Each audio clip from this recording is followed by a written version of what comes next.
Tonight, authorities warn cybercrime is on the rise and concerns ramp up around more mass fish deaths. With the latest from around the region, your nightly news with Louise Hedger begins now. Good evening. Parents are being warned to make sure their children are being safe online, with increased online bullying and cybercrime being reported across the region. Schools are taking a stand by educating students on how to protect themselves on the internet. A simple video game leading online predators straight to children, without adults even knowing. Criminals can use gaming as a means of accessing young people especially, and accessing personal details and personal data. Authorities warn online abuse is on the rise, with video games and social media platforms a growing hotspot for predators. People with ulterior motives can be using online forums to access children, to access details that they otherwise wouldn't be able to access. Schools are taking charge to protect children by teaching cyber safety as part of the school curriculum. So it's parents' job and our job to make sure that we are giving children the right information about how to use it without giving personal details across. By teaching children different online scenarios like being faced with a predator in a video game, teachers hope to better protect their students. When you're in a game, you become more trusting to whoever you might be playing with, and so we ask that sort of scenario, get children to think about it, get children to discuss it. Schools across the region have also faced increased cyberbullying. Experts say 1 in 4 students are being abused online every week. It comes into the school as an issue that's actually happened, so we involve parents, and at times we've had to involve SAPOL. We do ask that parents keep an eye on what their kids are doing online. They ask questions about what their kids are doing online. If you or someone you know is struggling, contact Lifeline on 13 11 14. Nathan Rector, 7 Spencer Golf News. 2 16-year-old boys have been arrested in Port Lincoln after a car and caravan were broken into.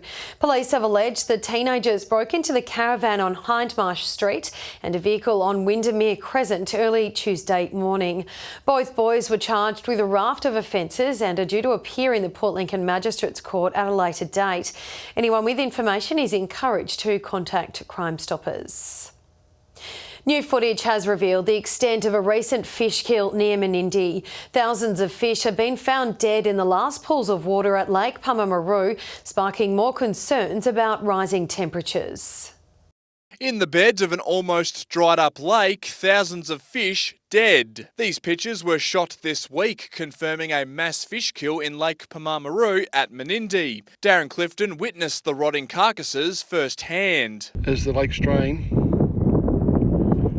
and this area gets disconnected from the other drainage channels, then the end result is what you can see here today. The Department of Primary Industries have released a statement saying recent fish kills are likely dominated by the invasive European carp, adding they don't seek deeper river channels like native species when conditions are dry. But these pictures show Murray cod among the dead. It's heartbreaking to see fish that old and that big just perish when they've gone through drought after drought, and they've got to perish in this way. The warmer temperatures mixing with the shallow water, boiling the fish alive. We don't want to see any animal suffer that way, and there's no stopping it at this stage, unfortunately.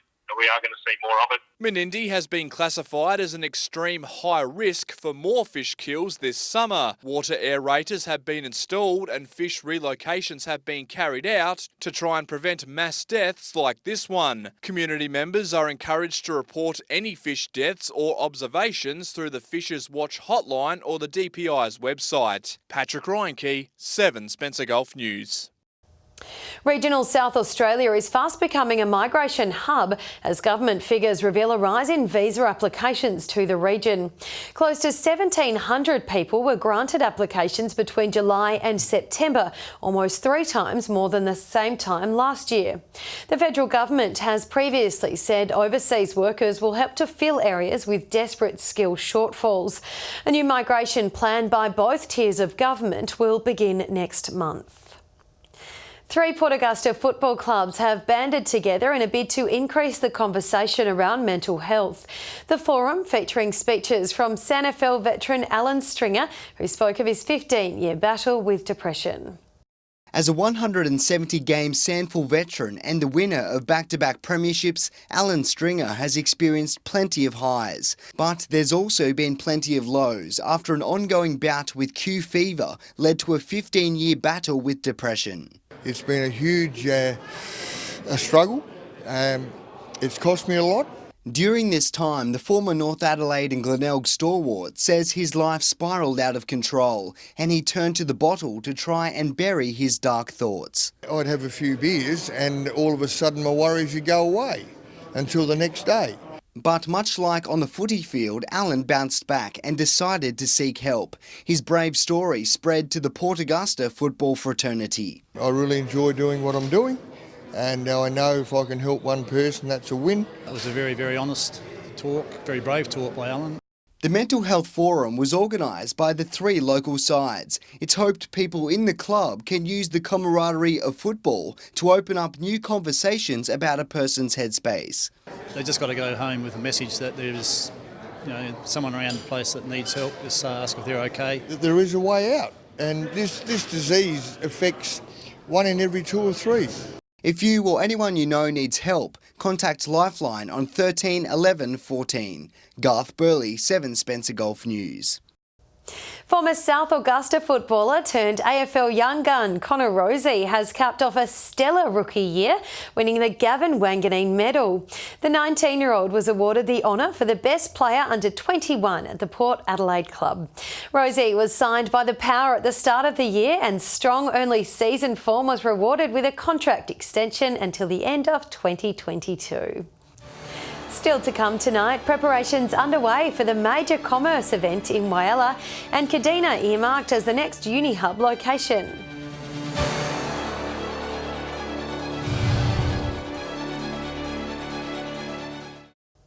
Welcome back. Whyalla's Chamber of Commerce is hosting its 75th Annual Business Awards next Friday night. The organisation's new president is encouraging the community to come along to the evening. Making final preparations for their biggest event of the year. The Chamber Awards, which will be fantastic, the 75th anniversary. We've got past presidents, we've got 2 invited guests. The evening isn't just for local businesses but also community members who say this organisation is an essential asset to Whyalla. It's not just about the businesses looking after themselves, but being part of a Chamber of Commerce. Those businesses work for themselves as well as the community. There's also been some changes to the committee board, welcoming a new president. Having a new direction in how we're focusing and far greater close linkage with RDA, the council and GFG. I'm really excited. We've got a great team and I think that we're going to work really well and really advocate for our community and for our businesses here. Tickets for the evening can be purchased online. Very much a community event. It's about recognising businesses in our town and celebrating them. Getting together, it's a great networking opportunity for all of our community to get together and sort of celebrate. The wine, the drinking, the food, socialising. We've got Dr. M, the band on the night. Shari Hams, 7 Spence Golf News.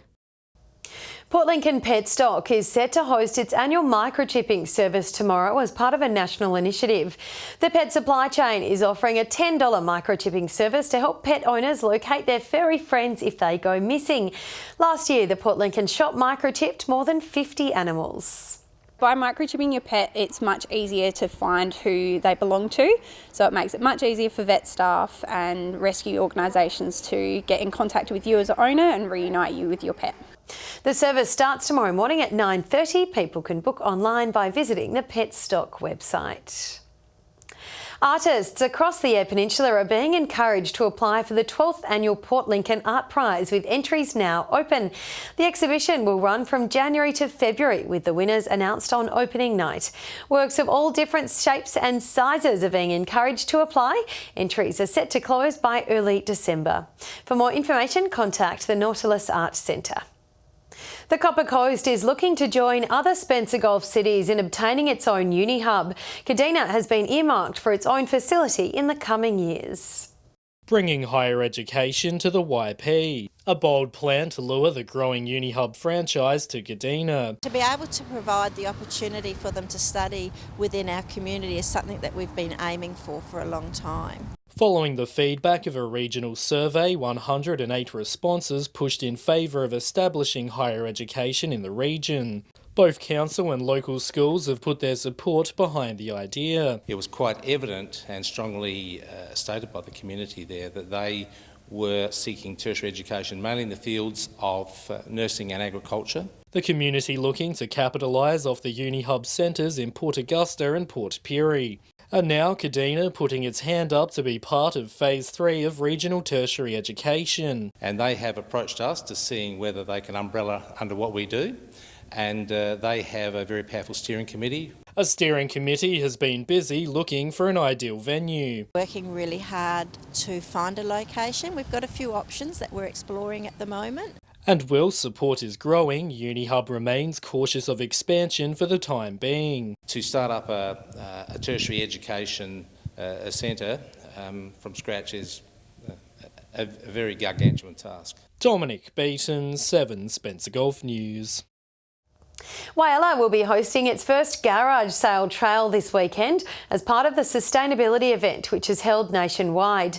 Across the town, residents and businesses will be selling their pre-loved items both Saturday and Sunday. Espresso Cafe in Whyalla's Main Street is also getting involved, holding a market day in conjunction with the event. A cafe and restaurant on Broken Hill's Main Street has closed its doors.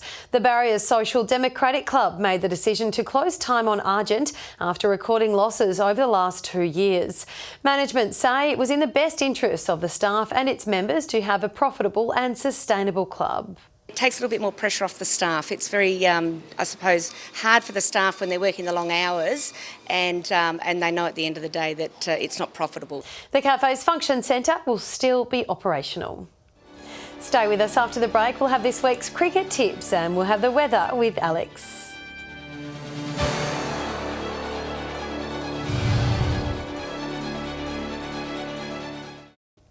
Hello again. The president of the Broken Hill Tennis Association is encouraging all local players to put their names down for the annual championships. Players are urged to nominate themselves for the upcoming singles and doubles competitions.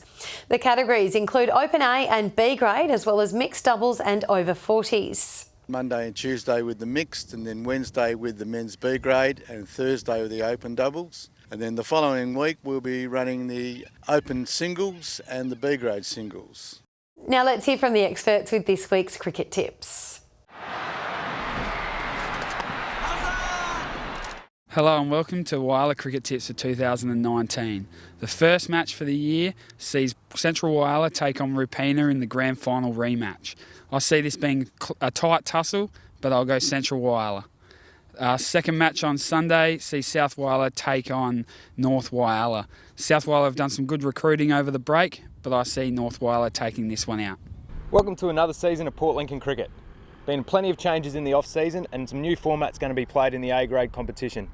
This year we start with 5 T20 rounds, and the first game sees Todd River travel out to Wangari to take on SES. This will be a great game. SES have been really strong in this format over the last 6 seasons, tipping SES to win. Lincoln South and Waybacks at Paul Oval will be a great contest. Lincoln South got a few new players and Waybacks played some positive cricket towards the end of last year. Going to tip Waybacks in this match. And in the final game out at Ravendale is Tasmans and Charlton. Going to tip the Tasman boys to get up. Thanks for listening to the Port Lincoln Cricket Tips. Broken Hill District Cricket kicks off with round of 2020 cricket to commence the season this weekend. West take on North in the first game at the Alma Oval. North, without a couple of their top players, I think they'll still have too much firepower for West. In the second game at the Alma Oval, South take on Central. Central, they've picked up a couple extra school teachers, I believe, so they'll be fairly competitive. And of course, South had their best season last season for about 10 years. But I think Centrals may have a little bit too much firepower in their batting to start the season off. And with a look at your weekend weather, here's Alex Sykes. Thanks, Louise. It's been a mostly fine day across the Gulf today. Port Lincoln 19 degrees, Whyalla and Broken Hill both a top of 27. Port Augusta sunny reaching a top of 29. Port Pirie 26 and it reached a max of 20 degrees in Adelaide. On the satellite, cloud across the far southeast and north is not bringing any rain. Skies are clear elsewhere under high pressure. Looking at the waters for tomorrow, southerly winds around 20 to 25 knots, seas at 1.5 metres. And the sun will rise at 6:35 tomorrow morning and sunset just after 7:35. Partly cloudy conditions expected across the region tomorrow. Port Augusta set for a top of 21 degrees, Whyalla 19, Port Lincoln 17, Coffin Bay 15, Woodna 21, Quorn 20, Broken Hill sunny and 23, Port Pirie 20, Clare 16, Cleve 19, Kadina 18 and Adelaide a top of 17 degrees. Looking ahead to the next 4 days, mostly fine conditions for Port Lincoln on Saturday with 17, moving to a cloudy top of 18 on Saturday, warming up to a sunny 25 on Tuesday.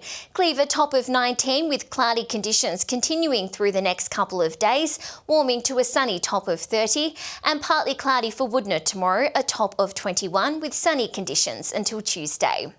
Whyalla partly cloudy for the next 2 days, warming to a top of 29 on Tuesday. Sunny conditions in Port Augusta reaching to 32 by Tuesday. And Kadina, similar conditions, warming to a top of 25 on Monday and 28 on Tuesday. Some partial cloud in Port Pirie reaching tops of 30 by Tuesday, a bit cooler in Clare with tops of 16 on Saturday, 25 on Monday, and Broken Hill sunny conditions onto Tuesday reaching a top of 29.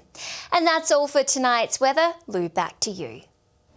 Lovely, thank you for that, Alex. That's your local news this week. Have a lovely and safe weekend. Good night.